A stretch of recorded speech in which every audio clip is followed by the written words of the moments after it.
Jacob heard that Laban's sons were saying, Jacob has taken everything that belonged to our father, and he has produced all this wealth from our father's property. Jacob perceived, too, that Laban's attitude toward him was not what it had previously been. Then the Lord said to Jacob, Return to the land of your ancestors, where you were born, and I will be with you. So Jacob sent for Rachel and Leah to meet him in the field where his flock was. There he said to them, I have noticed that your father's attitude toward me is not as it was in the past, but the God of my father has been with me. You know well that with all my strength I served your father. Yet your father cheated me and changed my wages 10 times. God, however, did not let him do me any harm. Whenever your father said, The speckled animals will be your wages, the entire flock would bear speckled young. Whenever he said, The streaked animals will be your wages, the entire flock would bear streaked young. So God took away your father's livestock and gave it to me. Once, during the flock's mating season, I had a dream in which I saw he-goats mating that were streaked, speckled, and mottled. In the dream, God's angel said to me, Jacob, and I replied, Here I am. Then he said, Look up and see. All the he-goats that are mating are streaked, speckled, and mottled. For I have seen all the things that Laban has been doing to you. I am the God of Bethel, where you anointed a sacred pillar and made a vow to me. Get up now, leave this land, and return to the land of your birth. Rachel and Leah answered him, Do we still have an highest portion in our father's house? Are we not regarded by him as outsiders? He not only sold us, he has even used up the money that he got for us. All the wealth that God took away from our father really belongs to us and our children. So do whatever God has told you. Jacob proceeded to put his children and wives on camels, and he drove off all his livestock and all the property he had acquired in Padan Aram to go to his father Isaac in the land of Canaan.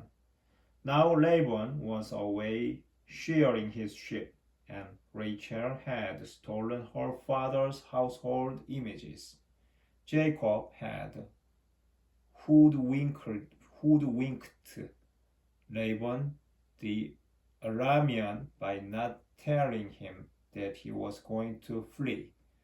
Thus he fled with all that he had. Once he was across the Euphrates, he headed for the hill country of Gilead. On the third day, word came to Laban that Jacob had fled. Taking his kinsman with him, he pursued him for 7 days until he caught up with him in the hill country of Gilead. But that night God appeared to Laban the Aramean in a dream and said to him, Take care not to say anything to Jacob. When Laban overtook Jacob, Jacob's tents were pitched in the hill country. Laban also pitched his tents in the hill country of Gilead. Laban said to Jacob, How could you hoodwink me and carry off my daughters like prisoners of war? Why did you dupe me by stealing away secretly. You did not tell me. I would have sent you off with joyful singing to the sound of tambourines and harps. You did not even allow me a parting kiss to my daughters and grandchildren. Now, what you have done makes no sense. I have it in my power to harm all of you. But last night, the God of your father said to me, take care not to say anything to Jacob. Granted that you had to leave because you were longing for your father's house. Why did you steal my gods? Jacob replied to Laban, I was frightened at the thought that you might take your daughters away from me by force. As for your gods, the one you find them with shall not remain alive. If, with our kinsman looking on, you identify anything here as belonging to you, take it. Jacob had no idea that Rachel had stolen the household images. Laban then went in and searched Jacob's tent and Leah's tent, as well as the tents of the two maidservants, but he did not find them. Leaving Leah's tent, he went into Rachel's. Meanwhile, Rachel had taken the household images, put them inside the camel's saddlebag, and seated herself upon them. When Laban had rummaged through her whole tent without finding them, she said to her father, do not let my lord be angry that I cannot rise in your presence. I am having my period. So, despite his search, he did not find the household images. Jacob, now angered, confronted Laban and demanded, what crime or offense have I committed that you should hound me? Now that you have rummaged through all my things, what have you found from your household belongings? Produce it here before your kinsmen and mine, and let them decide between the two of us. In the 20 years that I was under you, no owl or she-goat of yours ever miscarried, and I have never eaten rams of your flock. I never brought to you an animal torn by wild beasts. I made good the loss myself.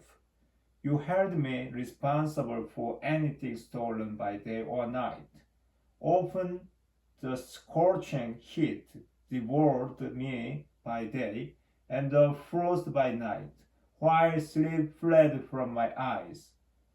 Of the 20 years that I have now spent in your household, I served you 14 years for your two daughters and 6 years for your flock, while you changed my wages 10 times.